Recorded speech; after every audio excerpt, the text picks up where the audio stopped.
Education live India में आपका स्वागत है। जैसा कि हम एडवांस कैलकुलस के कंटिन्यूस फंक्शन पर बात कर रहे हैं, तो उसी से आगे बढ़ते हुए हम उसके कुछ इंपॉर्टेंट और कुछ क्वेश्चन आज रिवाइज करेंगे। तो सबसे पहले है कंटिन्यूस फंक्शन की दोबारा से definition. Continuity at a point, if function f x said to be continuous at a if left hand limit, right hand limit and the value of x at x, ये तीनों क्या होने चाहिए? बराबर। तो to evaluate left hand function at x zero put x is equal to, तो left hand limit के लिए हमें पुट करना पड़ेगा एक्स को ए माइनस एच और राइट के लिए ए प्लस एच। इसी के साथ कंटिन्यूटी इन अ इंटरवल, एक फंक्शन जब पूरे इंटरवल में कंटिन्यू होगा, एक फंक्शन क्या होगा? Continuous in an interval a b where a b if and only if f x is continuous at every point in the interval. कुछ function है जो सदा ही कंटिन्यूस रहेंगे। आइडेंटिटी फंक्शन है जो कंटिन्यूस रहेगा। आइडेंटिटी फंक्शन का मतलब है f x is equal to x. Constant function, constant function हमारा f x is equal to something के या वाई, जो भी constant. Every polynomial is continuous और रैशनल फंक्शन इज कंटिन्यूस, जो नीचे वाला पार्ट है वो उस पॉइंट पे जीरो नहीं होना चाहिए। All trigonometric function are continuous in their domain, जो फंक्शन है वो उसकी डोमेन में कंटिन्यूस होंगे। तो स्टैंडर्ड एग्जांपल हैं कुछ। यदि ऐसा करें तो n a n minus one, sine x की लिमिट क्या होती है? One, tangent x by x one, e की x minus one x one, one by x p zero, p belong to zero to infinity, log 1 plus x is equal to 1, limit ax minus 1x log e a, limit sin inverse x x is equal to 1, limit x is equal to 0, 1 plus x 1 by x is equal to e, limit x approaches infinity sin x x is equal to 0, limit x approaches infinity 1 plus 1 by x x की power e। ये कुछ question है, कुछ सीधे result हैं जो हम +2 में करके आए हैं, तो बस इनको एक रिमाइंडर के तौर पर। Algebra of continuous function, algebra of a यदि हमारे पास दो फंक्शन हैं, two real function continuous at a real number c 10, तो इनमें जो देखने वाली, नोट करने वाली बात है कि दोनों फंक्शन कंटिन्यूस होने चाहिए सेम पॉइंट पर। यदि ये अलग अलग पर कंटिन्यू है तो हम लिमिट ऑफ कंटिन्यूस या एल्जेब्रा ऑफ कंटिन्यूस फंक्शन नहीं निकाल सकते। तो आपको समझ में आ गई होगी कि पॉइंट क्या होगा दोनों में, एक ही, जहाँ पर वो कंटिन्यूस होगा। तो f प्लस जी, दो फंक्शन जो कंटिन्यूस है एक ही पॉइंट पर, उनका जोड़ कंटिन्यूस होगा, उनका सब्ट्रैक्शन कंटिन्यूस होगा, यहाँ तक उनकी गुना भी कंटिन्यूस होगी। और यदि हम किसी कांस्टेंट से उसकी गुना कर देते हैं तो वो भी क्या हो जाएगा? हमारा कंटिन्यूस। यहाँ तक रैशनल दो फंक्शनों को डिवाइड करके जो कंटिन्यूस फंक्शन बनेगा एफ सी, बस जी क्या हो? नॉट इक्वल टू जीरो, वो भी कंटिन्यूस रहेगा। अब तीसरा है suppose f and g are two real function such that, यदि फंक्शन एफ और जी रियल फंक्शन है तो कंपोजिट, उनका composite function at c same point पर, g is continuous at c, क्या होगा? यदि एक कंपोजिट फंक्शन है वो कंटिन्यूस है तो फंक्शन जी और एफ भी कंटिन्यूस होंगे, then g composite function is continuous. यानी कहने का मतलब है यदि दो फंक्शन कंटिन्यूस है तो उनका कंपोजिट भी सेम पॉइंट पर कंटिन्यूस होगा। ये मोड है f is a continuous function, then f is also continuous function। तो हम यहाँ एक करके देखते हैं, एक क्वेश्चन करके देखते हैं हमारा। मान लिया कि f है और एक g फंक्शन है, दोनों कंटिन्यूस कहाँ है? x इजकल टू a पर। यदि ये कंटिन्यूस हैं तो गिवन क्या होगा? गिवन हमारा होगा x minus a less than epsilon, और क्या क्या मिलेगा हमें? fx माइनस fa, यही है। यदि हम यहाँ लिमिट रखते तो ये लिमिट का क्वेश्चन हो जाता, और यहाँ पर एफ ए लिखा है तो ये कांस्टेंट हो जाता है, इक्वल टू डेल। दूसरा क्या आता हमारा? जी एक्स माइनस में f a less than del, ये हमारे पास क्या है? गिवन है। यानी फंक्शन क्या है? एफ और जी कांस्टेंट है, दोनों ही कंटिन्यूस हैं, किस पर? एक्स पर। तो एक्स क्या होगा? ए के नज़दीक, तो एफ एक्स कहाँ होगा? एफ ए के नज़दीक। और जी एक्स कहाँ होगा? सॉरी, ये हमारा थोड़ा सा गलत हो गया,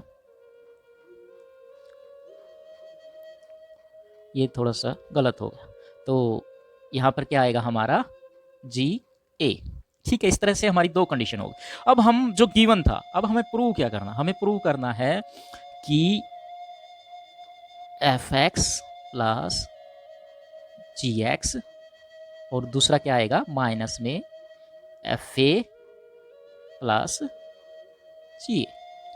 ये हमें प्रूव करना है कि छोटा हो लेस देन डेल्टा या एप्सिलॉन से। तो हम क्या करते हैं, ये कर देते हैं, क्यों निशान आएगा, क्योंकि हम इस मोड को खोल रहे हैं, एफ ए और प्लस में जी एक्स माइनस जी ए, इस तरह से। अब इसकी वैल्यू और इसकी वैल्यू क्या थी हमारी, इसकी वैल्यू डेल 1 थी और इसकी वैल्यू डेल 2। ये एक सिंबल है कि हमने उसको छोटा लिया था। आप कुछ भी नाम ले सकते हो, डेल 1 डेल 2 डेल 3। तो ये किसके बराबर है, इनके जोड़ने के बाद ये डेल 3 के बराबर है। यही हमने प्रूव कर दिया कि ये जो फंक्शन है ए पर इसके बिल्कुल करीब है या इसी के बराबर। तो ये फंक्शन की क्या डेफिनेशन हो गई कि एफ एक्स प्लस जी एक्स क्या है, कंटिन्यूस है। इसी तरह हम बाकी क्वेश्चन भी कर लेंगे। इसी तरह सी वाला है, यदि कांस्टेंट गुना हो जाए किसी फंक्शन के साथ, गिवन क्या है हमारे पास, x minus a less than epsilon. तो और गिवन क्या है, एफ एक्स माइनस में f a less than del, ये हमारे पास गिवन है। तो हमें प्रूव क्या करना है, हमें प्रूव करना है सी एफ एक्स माइनस में सी एफ ए। तो जाहिर सी बात है सी तो कॉमन ही है इसमें, तो सी क्या आ जाएगा बाहर। तो एफ एक्स माइनस में एफ ए, ये किसके बराबर है, डेल के बराबर है। तो हम निशान चेंज कर देते हैं, तो डेल और सी, ये समथिंग पॉजिटिव है। लेकिन समथिंग पॉजिटिव को जब किसी से गुना कर दिया जाएगा, समथिंग पॉजिटिव को किसी से, डेल क्या हो सकता है हमारा, डेल मान सकते हैं हम 0.0000000। जब इसके साथ सी गुना कर देंगे तो सी यहाँ आ जाएगी, ये भी छोटा है। तो जो हमारा आंसर है वो किससे छोटा हो गया, डेल 1 से। इसका सिर्फ नाम चेंज किया हमने, क्या किया हमने, नाम चेंज कर दिया हमने। इसका क्या नाम चेंज कर दिया, यहाँ से लेके इसको यहाँ चेंज कर दिया। तो ये फंक्शन क्या हो गया हमारा, कंटिन्यूस। ठीक है, यदि आपको डेल 1 डेल 2 या डेल डेल 3 एप्सिलॉन 1 एप्सिलॉन 2 में कोई कन्फ्यूजन है तो हम आपको बताना चाहते हैं वो सिर्फ एक नाम है। ठीक है, वास्तव में कॉन्सेप्ट यही है इनके पीछे कि उनका जो डिस्टेंस है वो बिल्कुल ही कम है या फिर नए के बराबर है। बस हम नाम बदलते रहते हैं क्योंकि हर बार डिस्टेंस कुछ ऊपर कुछ नीचे आता रहेगा, इसलिए। तो अब प्रूव दैट, कुछ क्वेश्चन है is continuous at all point on R. वो कहता है कि पूरे आर पर वो कंटिन्यूस होगा। सबसे पहले तो ये पोलोमियल है, इसमें तो कोई है ही नहीं। Function algebra, since algebraic function is continuous, तो कंटिन्यूस है किसी भी पॉइंट पर। ये रैशनल फंक्शन तो है नहीं कि डिफाइन ना हो, तो ये पूरे आर पर कंटिन्यूस होगा। अब ये देखते हैं हम, examine the continuity of the function. X और साइन एक्स है, एक्स स्क्वायर है, ई की एक्स टेंजेंट एक्स है, ये है और ये है लोग। तो इनके बारे में देखते हैं अब हम। पहला है साइन एक्स है, अलजेब्रा ऑफ, देखो ये फंक्शन पोलिनोमियल है, लो ये ट्रिग्नोमेट्री है। तो जाहिर सी बात है दोनों फंक्शनों को यदि मैं एक्स को एफ मान लूँ और इसको जी मान लूँ, तो एफ प्लस जी दो फंक्शन है, कंटिन्यूस है, तो उनका अलजेब्रा ऑफ कंटिन्यूस भी क्या हो जाएगा, कंटिन्यूस। तो यहाँ पर ये algebra function x is continuous, तो कंटिन्यूस फॉर्म जो हमारे अलजेब्रा कंटिन्यूस यहाँ प्रूव होता है। यहाँ एक्स स्क्वायर और कोस स्क्वायर है, तो दोनों ही फंक्शन है, ये अलग से प्रूव कर सकते हो आप, इसको अलग से प्रूव कर सकते हो एक ही डोमेन में। यदि दोनों ही आर पे कंटिन्यू है, देखो ये लिख रखा है इन्होंने, algebra function x R and the circular function cos x continuous in R, दोनों ही कंटिन्यूस हैं। तो अलजेब्रा ऑफ कंटिन्यूस यानी दो फंक्शन कंटिन्यूस फंक्शन की प्रोडक्ट भी उस डोमेन में क्या हो जाती है, हमारी कंटिन्यू। इसी तरह ई की एक्स और टेंजेंट एक्स है, we know exponential function f x is continuous at all R, tangent x is not continuous at odd multiple of pi by 2। यहाँ है नोट करने की बात कि जो टेंजेंट है हमारा वो कंटिन्यूस नहीं होता पूरे आर पे की odd power of pi by 2। तो इसका मतलब क्या है, ई की एक्सटेंशन कंटिन्यूस होगा इनको छोड़कर, इनको छोड़कर जहाँ पर ओड पावर ऑफ पाई 2 होगा। ठीक है, इसी तरह एक्सपोनेंशियल फंक्शन है हमारा x square, since the exponential function e की 2x and algebraic function x square is continuous for all x, F x e की 2x plus x square is continuous. तो कंटिन्यूस अलजेब्रिक फंक्शन है और exponential function, दोनों का जोड़ algebra of continuous function पर क्या हो जाएगा, हमारा कंटिन्यूस। लोगरिथम फंक्शन है, तो अलजेब्रिक एक्स तो अलजेब्रिक फंक्शन। अब हमें देखना है कि लोगरिथम क्या, लोगरिथम पॉजिटिव ही लेता है, एक्स की वैल्यू क्या लेता है लोगरिथम, सिर्फ पॉजिटिव, तो नेगेटिव वैल्यू यहाँ नहीं आएगी। तो F x is continuous in 0 to infinity. अब इसी तरह 6th है, दो अलजेब्रिक फंक्शन है, एक्स स्क्वायर साइन एक्स हर जगह कंटिन्यूस है, एफ एक्स स्क्वायर भी हर जगह कंटिन्यूस है, लेकिन ये जी फंक्शन होने के कारण जीरो के बराबर नहीं हो सकता, तो हम इसको जीरो काट देंगे और बता देंगे कि ये फंक्शन हर जगह कंटिन्यूस है एक्सपेक्ट एक्सक्लूड जीरो। तो ये फंक्शन है हमारा, यहाँ -4 पे ये डिफाइन नहीं होगा, तो इसका मतलब -4 पे तो ये है ही नहीं। बाकी फंक्शन कहाँ होंगे, ये सभी कंटिन्यूस अलजेब्रिक फंक्शन है, रैशनल फंक्शन है, और नीचे वाला जहाँ जीरो हो जाएगा वो फंक्शन वो पॉइंट इसमें नहीं आएगा। तो function is continuous on R-4। अब ये देखते हैं हम, जो मोड फंक्शन है, मोड फंक्शन ऑलवेज कंटिन्यूस, उसमें तो कुछ कहने की बात नहीं कि मोड फंक्शन कंटिन्यूस नहीं है यदि वो अलजेब्रिक है। इसी तरह ये जो नीचे वाला पॉइंट आएगा वो कहाँ जीरो आएगा, वो -1 पर आएगा, तो हम -1 को छोड़ सकते हैं और डायरेक्ट ही बता सकते हैं कि ये फंक्शन पूरे आर पे कंटिन्यूस है एक्सक्लूड -1।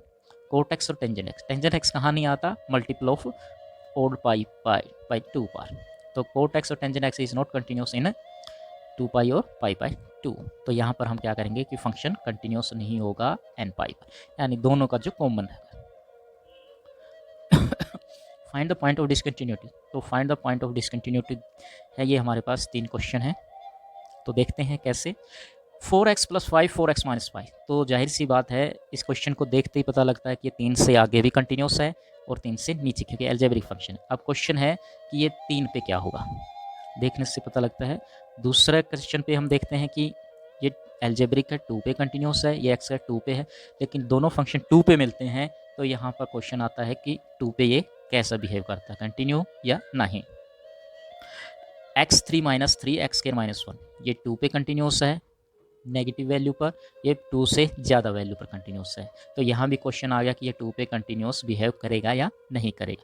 इसी तरह जहाँ पर भी इंटरवल ब्रेक होता है किसी कंटिन्यूस फंक्शन का, जहाँ पर भी ब्रेक, जैसे ये ब्रेक हो रहा है π/4 पर, तो हमें चेक करना पड़ेगा इसे π/4 पर, नहीं तो ये ट्रिग्नोमेट्रिक फंक्शन है, हर जगह कंटिन्यूस होता है।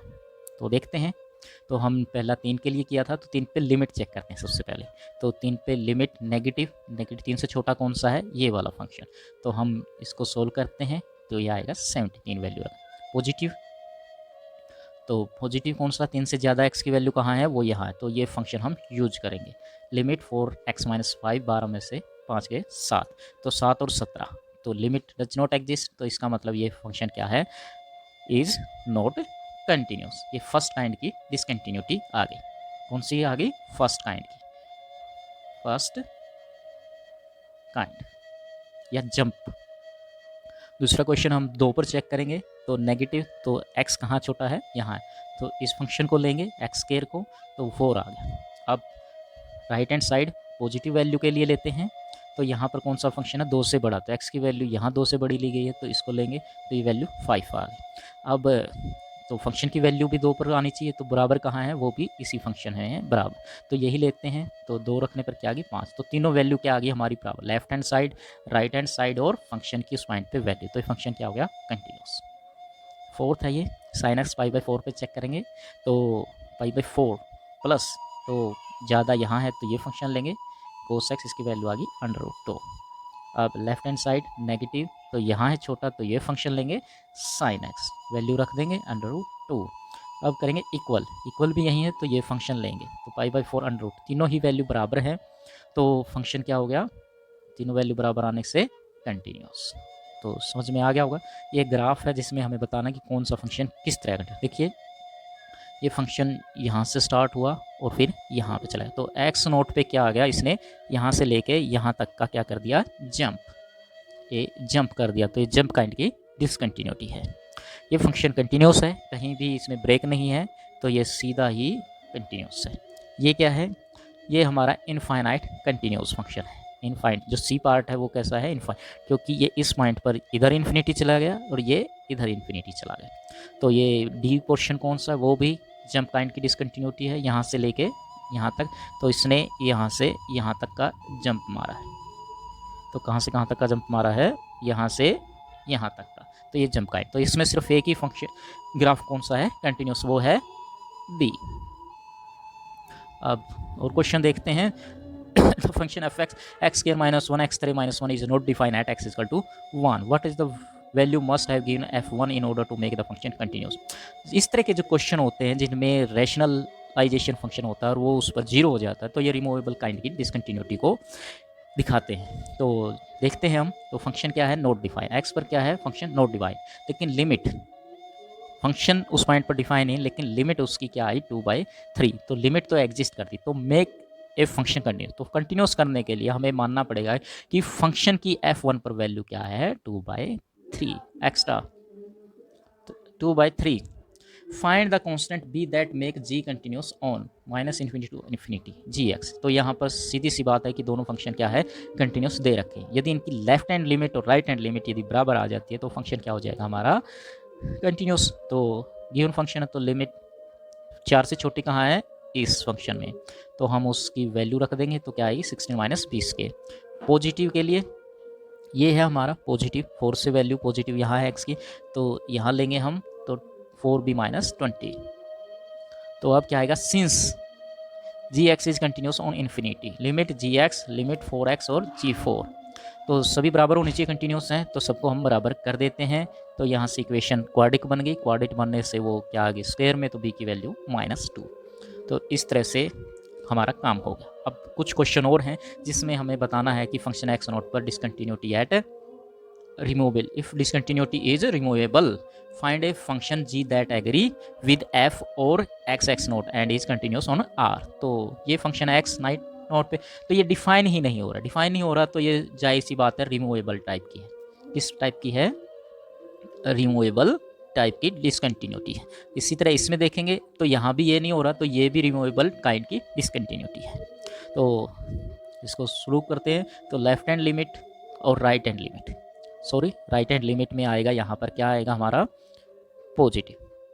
तो ये जो वैल्यू आ गई हमारी -6। यदि हम फंक्शन इज कंटिन्यूस करना चाहते हैं तो हमें एक नया फंक्शन डिफाइन करना पड़ेगा, जो वैल्यू ये है, और फंक्शन की डायरेक्ट वैल्यू -6 होनी चाहिए। अनडिफाइन की बजाय हमें उसे डिफाइन करना पड़ेगा एक वैल्यू में, और जो होगी हमारी लिमिट के बराबर। अब ये क्वेश्चन है, यहाँ भी -4 पर डिफाइन नहीं हो रहा, तो यदि हम फंक्शन को डिफाइन कर दें और उसकी वैल्यू डिफाइन करने के बाद लिमिट के बराबर आ जाए तो हम कहेंगे कि वो रिमूवेबल है। तो रिमूवेबल डिसकंटिन्यूटी को रिमूव करने के लिए हमें फंक्शन को डिफाइन करना पड़ेगा एज ए कांस्टेंट उस पॉइंट पर, एज ए क्या करना पड़ेगा, कांस्टेंट, किस पर, जिस पर हमें वो अनडिफाइंड था। इस तरह से हम फंक्शन को क्या कर देंगे, कंटिन्यूस रीडिफाइन। तो आपको समझ में आ गया होगा कि रिमूवेबल फंक्शन को जब लिमिट के बराबर कांस्टेंट फंक्शन दिखा दिया जाता है उस पॉइंट पर, तो वो क्या हो जाता है, कंटिन्यूस। तो यहाँ हमारा एजुकेशन लीफ इंडिया का आज का जो टॉपिक था वो ख़त्म हो गया है। तो इसी के साथ आपको यदि अच्छा लगा हो तो लाइक ज़रूर कीजिए, सब्सक्राइब कीजिए और दोस्तों में शेयर कीजिए। धन्यवाद।